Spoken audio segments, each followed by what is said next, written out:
नमस्कार दोस्तों, मैं हूं सनी सैनी और आपका स्वागत है मेरे YouTube channel cluster ER RAM tech पर।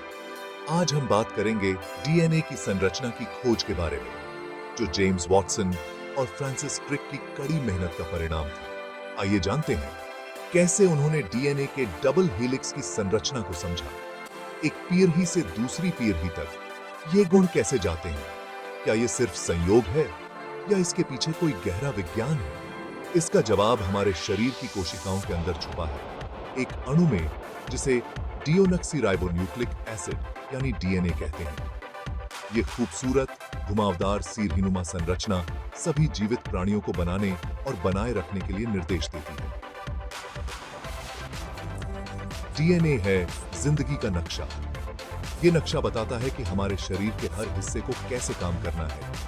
डीएनए की कहानी वैज्ञानिक खोजों, कड़ी प्रतिस्पर्धा और गहरे नैतिक सवालों से भरी हुई है। ये कहानी है प्रकृति के रहस्यों को उजागर करने के रोमांच और इस ज्ञान के साथ आने वाली जिम्मेदारी की।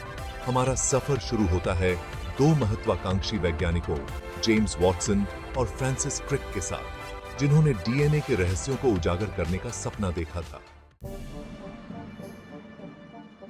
जेम्स वॉटसन एक बुद्धिमान लेकिन तेज तर्रार युवा अमेरिकी जीव विज्ञानी 1951 में इंग्लैंड में आणविक जीव विज्ञान के तेजी से बढ़ते क्षेत्र में शामिल होने के लिए उत्सुक थे। उनका रास्ता जल्द ही फ्रांसिस क्रिक से मिला, जो एक तेज दिमाग और जटिल संरचनाओं को उजागर करने के जुनून वाले ब्रिटिश भौतिक विज्ञानी थे। साथ मिलकर उन्होंने एक अनोखी साझेदारी बनाई जिसने वैज्ञानिक इतिहास की दिशा बदल दी। वॉटसन और क्रिक एक दिलचस्प जोड़ी थे। उनकी अलग-अलग पृष्ठभूमि और दृष्टिकोण ने उनके काम को और भी समृद्ध बना दिया। अपने मतभेदों के बावजूद उनमें एक ही जुनून था, डीएनए के कोड को तोड़ने वाले पहले व्यक्ति बनना। कैम्ब्रिज विश्वविद्यालय में उनकी प्रयोगशाला रचनात्मकता की एक भट्टी बन गई, जहां विचारों का स्वतंत्र रूप से आदान प्रदान होता था।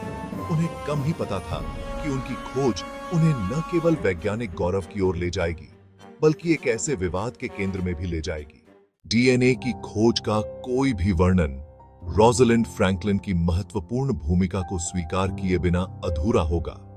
उनकी कहानी विज्ञान की दुनिया में एक प्रेरणा है। किंग्स कॉलेज लंदन में एक शानदार एक्स-रे क्रिस्टलोग्राफर फ्रैंकलिन के पास उन महत्वपूर्ण छवियों को कैप्चर करने की विशेषज्ञता थी जो डीएनए की संरचना के रहस्यों को उजागर करेंगी।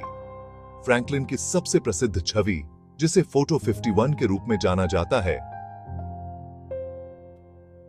ने डीएनए के एक स्पष्ट एक्स-रे विवर्तन पैटर्न को कैप्चर किया।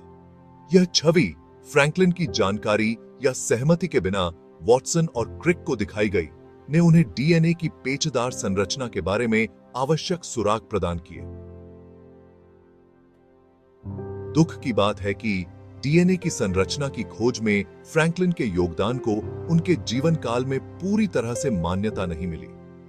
फ्रैंकलिन की कहानी सहयोग के महत्व और वैज्ञानिक खोजों में शामिल सभी लोगों के योगदान को स्वीकार करने की नैतिक जिम्मेदारी की मार्मिक याद दिलाती है।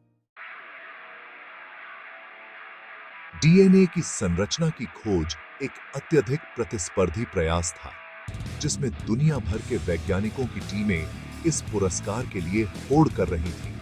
संयुक्त राज्य अमेरिका में लाइनस पॉलिंग, एक प्रसिद्ध रसायनज्ञ और नोबेल पुरस्कार विजेता, ने डीएनए पर अपनी नजरें जमाई थीं। एक वैज्ञानिक दिग्गज के रूप में पॉलिंग की प्रतिष्ठा बहुत बड़ी थी और वॉटसन और क्रिक जानते थे कि उन्हें आगे रहने के लिए जल्दी और निर्णायक रूप से काम करना होगा। डबल हेलिक्स की दौड़ दिमाग की जंग जितनी ही प्रायोगिक कौशल की परीक्षा भी थी। वॉटसन और क्रिक ने अपने प्रतिस्पर्धियों से अलग तरीका अपनाया। अपने स्वयं के प्रयोग करने के बजाय वे दूसरों द्वारा एकत्र किए गए आंकड़ों पर बहुत अधिक निर्भर थे, खासकर फ्रैंकलिन और विल्किंस द्वारा उत्पादित एक्स-रे विवर्तन छवियों पर। इस डेटा का उपयोग करते हुए डीएनए के रासायनिक गुणों में अपनी अंतर्दृष्टि के साथ वॉटसन और क्रिक ने अणु के भौतिक मॉडल का निर्माण शुरू किया। उन्होंने धातु की छड़ों और क्लैंप का उपयोग करके अपने मॉडल का निर्माण किया। टुकड़ों को तब तक घुमाते और मोड़ते रहे जब तक कि उन्हें एक ऐसी संरचना नहीं मिली जो उपलब्ध साक्ष्यों से मेल खाती हो। हालांकि उनके शुरुआती प्रयासों को निराशा का सामना करना पड़ा। डीएनए की रासायनिक संरचना की गलत समझ के आधार पर उनके शुरुआती मॉडल एक्स-रे डेटा से मेल खाने में विफल रहे। तो दोस्तों, वॉटसन और क्रिक की यह महान खोज सिर्फ वैज्ञानिक नहीं, बल्कि मानव इतिहास की एक महत्वपूर्ण घटना थी, जिसने हमें जीवन की जड़ों को समझने का अवसर दिया। अगर आपको यह वीडियो पसंद आया हो, तो कृपया इसे लाइक और सब्सक्राइब जरूर करें और जुड़े रहिए क्लस्टर रैम टेक के साथ, क्योंकि यहां हम आपके लिए और भी अद्भुत वैज्ञानिक कहानियां लाते रहेंगे। धन्यवाद। कहते हैं